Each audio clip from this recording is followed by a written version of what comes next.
यह कहानी तब की है जब मैं क्लास 12 में था। मुझे शुरुआत में प्यार के बारे में ना कुछ पता था, ना ही हमें इसमें इंटरेस्ट था। मेरे सभी दोस्तों के पास गर्लफ्रेंड थी और उसमें से कुछ दोस्त मेरा मजाक भी उड़ाते थे, लेकिन मैं उनकी बातों को इग्नोर कर दिया करता था क्योंकि मुझे ये सभी चीज़ें टाइम पास लगती थी।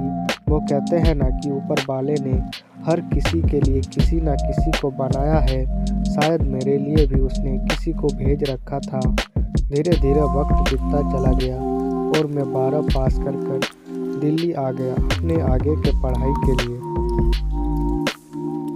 आज मेरा ग्रेजुएशन का पहला क्लास था तो मैं बहुत खुश था अपने क्लास को लेकर, क्योंकि वहाँ पे नई नई चीज़ें सीखने को मिलेगा।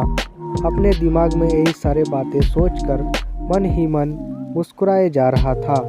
तभी सामने से आती एक खूबसूरत से लड़की से मैं टकरा गया। उसके हाथों से सारे बुक्स गिर गए।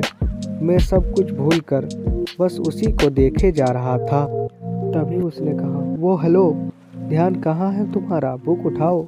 मैंने कहा सॉरी। उसके बाद वो क्लास में चली गई। उस वक्त पहली बार दिल में कुछ कुछ सा फील होने लगा उस अजनबी लड़की के लिए। मैंने अपने क्लास में पूरा दिन उसके बारे में ही सोचता रहा। क्लास ख़त्म होने के बाद मैं उस लड़की से मिलने के लिए बेचैन सा हो। तभी वो मेरे सामने से अपने दोस्तों के साथ बात करते हुए आ रही थी। मैंने उससे बात करना का सोचा लेकिन कर नहीं पाया। मैं मन ही मन उस लड़की को अपना दिल दे चुका था। एक दिन की बात है, मैं अपने घर से कॉलेज के लिए जा ही रहा था कि मेरी नज़र उस लड़की पे पड़ी। मैं भागता हुआ उसके पास गया और मैंने उसको हाय बोला। फिर कुछ देर हम दोनों में बात हुई और हम दोनों अपने क्लास में चले गए। धीरे धीरे हम दोनों की दोस्ती प्यार में बदल गया। जब हम दोनों कॉलेज से घर जा रहे थे, बीच रास्ते में तेज बारिश होने लगा। सामने कोई घर था नहीं तो हम दोनों एक घने पेड़ के नीचे चले गए। धीरे धीरे बारिश और तेज हो गई। इससे बचने के लिए वो मेरे पास आ गई। हम दोनों एक दूसरे को बेहद करीब खड़े थे। सांसें गर्म होगी थी। मैं उसको किस करने वाला ही था कि वो सहम गई और वो वहाँ से दूर चली गई। हम दोनों के रिलेशनशिप के 2 साल हो चुके थे। मैंने उससे पूछा क्यों ना हम लोग अगले साल शादी कर ले। वो बोली, मैं अपने घर पे तुम्हारे बारे में बताऊंगी।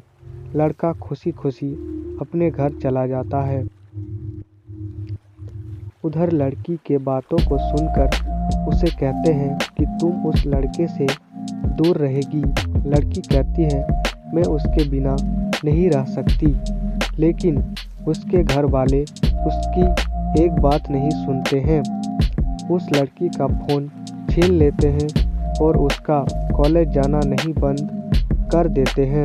लड़का उसका फ़ोन ट्राई करता लेकिन फ़ोन स्विच ऑफ आता। 2 दिन बीत जाने के बाद लड़का घबरा गया और उसके घर चला गया। लड़की की मम्मी से पूछने पे वो कहती है कि वो अपने नानी की घर चली गई है। सच तो ये था कि वो लड़की अभी भी घर पे ही थी। लड़का रोता हुआ घर चला जाता है। पूरा दिन उसके बारे में सोचते रहते हैं। वक्त बीतने के बाद लड़की के घर वाले उसका शादी कर देते हैं। फिर 1 साल बाद उस लड़के को एक पत्र लिखती है जिसमें वो अपने साथ हुए सभी बात उसको बताती है, लेकिन तब तक बहुत देर हो चुका था। लड़का पागलों की तरह रोना शुरू कर देता है। कहते हैं मैं नहीं जीना चाहता तुम्हारे बिना। इतना कहते ही वो वही गिर जाता है। आसान नहीं होता प्यार करना, बहुत किस्मत वाले वे लोग होते हैं जिनको अपना प्यार मिल पाता है, नहीं तो पूरी ज़िंदगी दर्द के सिवा कुछ नहीं देती ये मोहब्बत। कैसी लगी कहानी हमें आप अपने कमेंट के माध्यम से बता सकते हैं।